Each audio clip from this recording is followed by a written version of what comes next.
comment faire un Kapalbhati. Alors, on place attention uniquement sur l'expire. Donc on ne se préoccupe pas du tout d'inspiration, le corps va faire de même. Donc les yeux fermés, on place attention sur les narines, sur expire, et en même temps sur le ventre. Le ventre qu'on va ramener vers la colonne vertébrale. Voilà, rentrer. Je vous montre.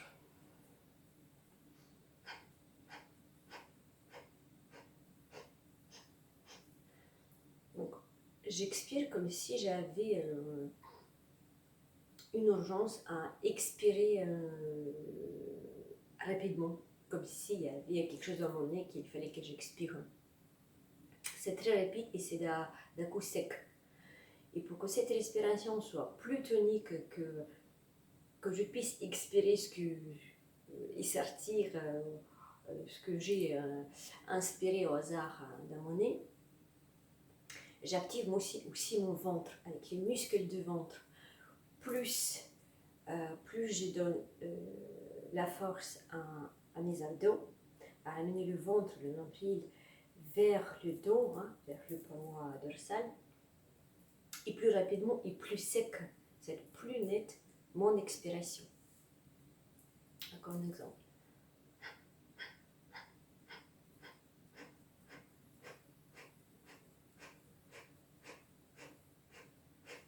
Alors, c'est normal qu'au début, cette respiration est saccadée. Au début que j'ai commencé à travailler cette respiration, évidemment, je n'arrivais pas à tenir longtemps. Et puis, chaque expiration n'était pas pareille. C'était pas très bien rythmé. Au fur et à mesure, quand je me suis entraînée, ça s'est installé. Et aujourd'hui, pour moi, c'est très, très, très naturel. Il y a aussi les abdos qui travaillent. Donc, si on n'a pas l'habitude, effectivement, les abdos se fatiguent assez rapidement. Donc, là, pareil, c'est l'entraînement. On va essayer ensemble, on va essayer de faire, allez, 50 fois, 50 Kapalbhati. Inspire, fermez les yeux. Préparez-vous à placer votre attention sur les narines, sur le ventre. On inspire. Et on y va.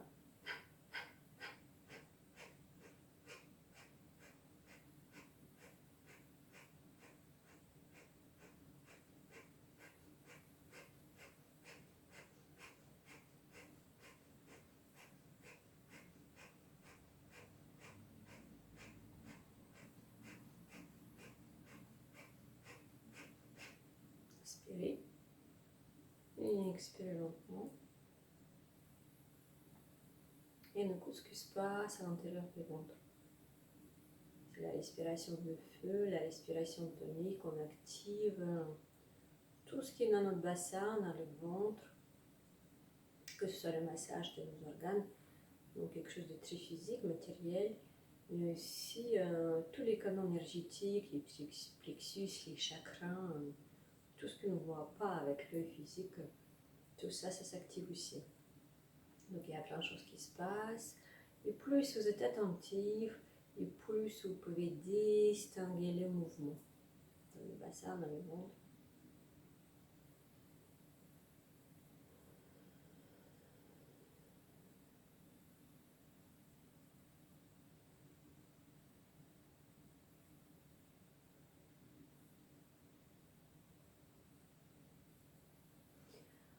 Alors, là j'ai fait assez rapidement, on peut faire beaucoup plus lentement.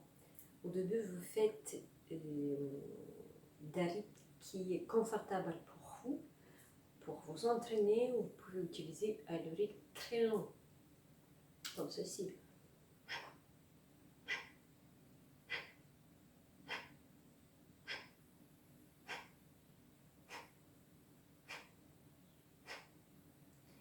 Et au fur et à mesure que vous êtes à l'aise avec cette respiration, vous pouvez aller plus en plus vite. Et encore, écoutez vos envies, votre corps, vous pouvez varier. Ou la respiration, enfin Kapalbhati, lent ou très rapide. On peut encore alterner.